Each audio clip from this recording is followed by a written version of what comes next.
Hey, Bulls and Bears, buckle up and brace for June 9th. We're going to talk about what's happening on that date. Should you prepare? Is something big going to unfold? Or is it a nothing burger? Or is it somewhere in between? We're going to talk about it. Hey, everybody.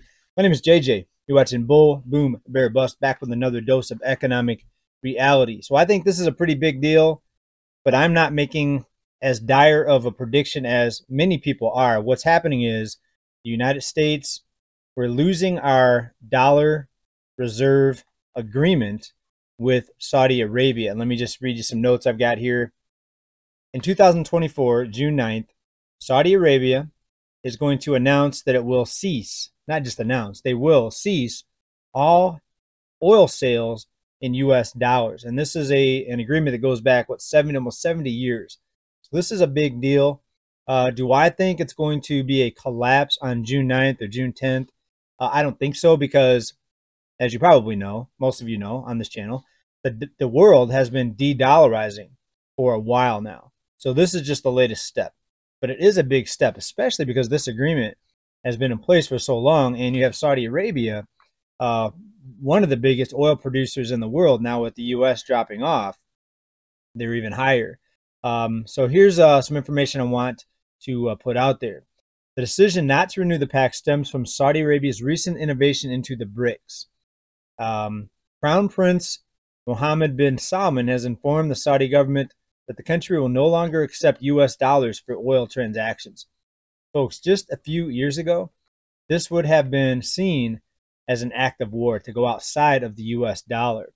But what happened was, ever since the conflict with Russia and the sanctions and booting Russia out of the SWIFT payment system, which is the worldwide settlement system for trade, after other countries saw that, they began to get concerned that the US could do the same thing to them, right? And even before that, the BRICS nations, some of them were already getting together talking about going outside of the US dollar, because we've been doing this type of thing for centuries. What we did to Russia was not anything new, but it did kind of step things up to a different level with a country the size of Russia, right? So these countries have been bracing for this. They've been shifting away from the dollar. Part of the reason why we're seeing the high cost of living and this inflation nightmare is because of that. You also have lack of production, too much money being put out into the economy, right? Flooding the economy with money. You have the government coming in and buying most of the home loans now, right? So many inflationary forces here, but this is just another one. Now, if you look at the dollar strength compared to other worldwide fiat currencies, you're going to see the dollar looking still pretty strong. Why? Because these other currencies all around the world are just fiat currencies. That's why you're hearing talks, and you're actually seeing countries going to hard assets, precious metals, right? And I've said here on this channel for quite a while, I think ultimately we will be going to some metals-backed system. Now, we're going to have to go through this digital currency push. Some people are feeling some relief recently because a few weeks ago we had the House pass this anti-CBDC bill, basically. So no more central bank digital currency. That's what some people think, but remember, it still has to pass the Senate. It could likely get vetoed by the president. So I wouldn't rule out the chance of a CBDC coming. That's a central bank digital currency. I think it's actually still going to be implemented at some point, but it's going to be such a nightmare and a disaster for the cost of living, and the consequences are going to be very, very dire, in my opinion. I think that ultimately, not too much longer after that, after the collapse, we will see a hard asset / precious metals backed currency. But we have a very, very rough road ahead of us, right? Well, let's go back to the Saudi Arabia agreement that's ending on June 9th, and let's just talk about what some other people are saying about this. Kellyanne put this out on X. You know what happens on this June 9th. Saudi Arabia contract to use petro-dollar ends. They've already joined BRICS along with 92 other countries. The Fed dollar is DOA. That's dead on arrival. The best is yet to come. Now, do I think it's going to be massive implosion of the dollar and skyrocketing inflation because of that on June 9th? No, I don't think so. Because again, the world has already been de-dollarizing. This is just another step. in that direction.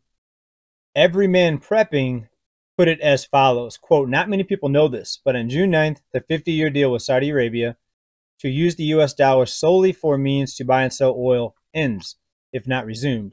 That'll be the end of the petro-dollar. Just because it's the end of the petro-dollar doesn't mean it's going to be the end of the dollar, right? It'll be another nail in the coffin, right? And I want to make this clear because I don't want people to panic. I don't want people to go out and spend all their dollars on investment and put everything into gold right now or everything into silver.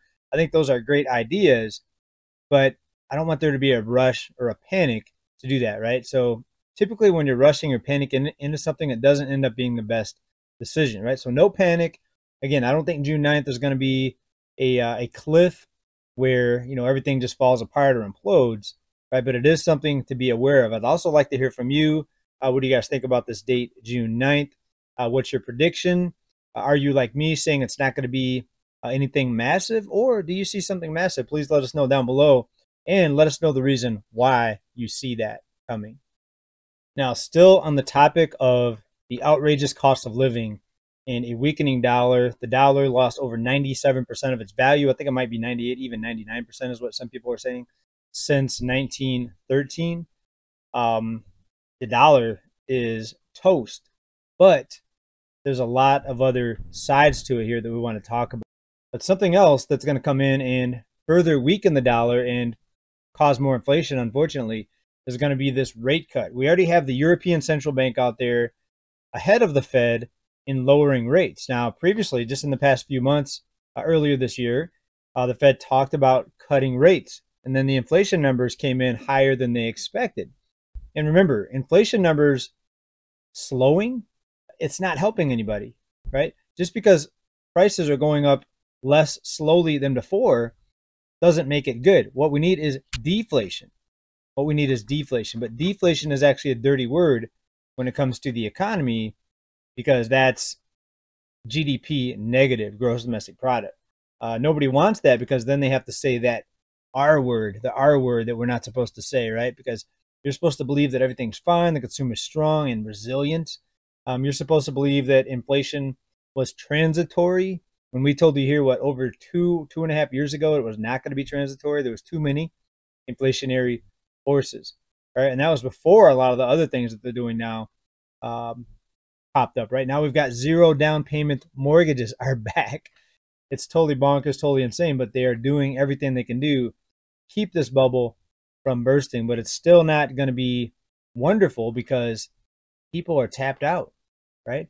A lot of people are tapped out on their credit cards. And if you're just pushing more money into the economy, making it easier to borrow money, you're going to see inflation get worse. And there's going to be a breaking point. It's going to be the financial institutions who are over $500 billion underwater on their loans, the commercial real estate. It's going to be the consumer, who are a lot of them already hitting the wall, 1 in 5 maxed out or close to being maxed out on their credit cards. They can't get a increase. Right now, I think something's going to happen on that, and I think there's going to be probably some politicians talking in the ears of the banks, telling the banks, hey, you better increase the credit ceilings. You better not let these people hit their credit limits. In other words, keep the economy looking good by still loaning out money and increasing the credit limits. Because as soon as that ends, when the credit limits stop getting increased, when the loans stop getting handed out, the economy not just comes to a halt, it comes crashing down because it's so over leveraged right now, folks. Right. So again, let me know what you think down in the comments about this June 9th date and give me your thoughts on it. I've been stacking for a while, so I'm not too scared. I'm not really freaked out about it. But if you don't have any metals, you might want to think about stacking some real sound money. Look what's happened with silver. It's already doubled since we first started talking about it. That's pretty good. That's better than real estate. Real estate hasn't doubled since we started talking about stacking silver. And holding silver, you don't have to pay property taxes. You don't have to fix the roof on silver. You don't have tenants that you have to kick out that pour up your home with silver. Right? Just something to think about, folks. Everybody keep stacking. Big love. Bye for now. Peace.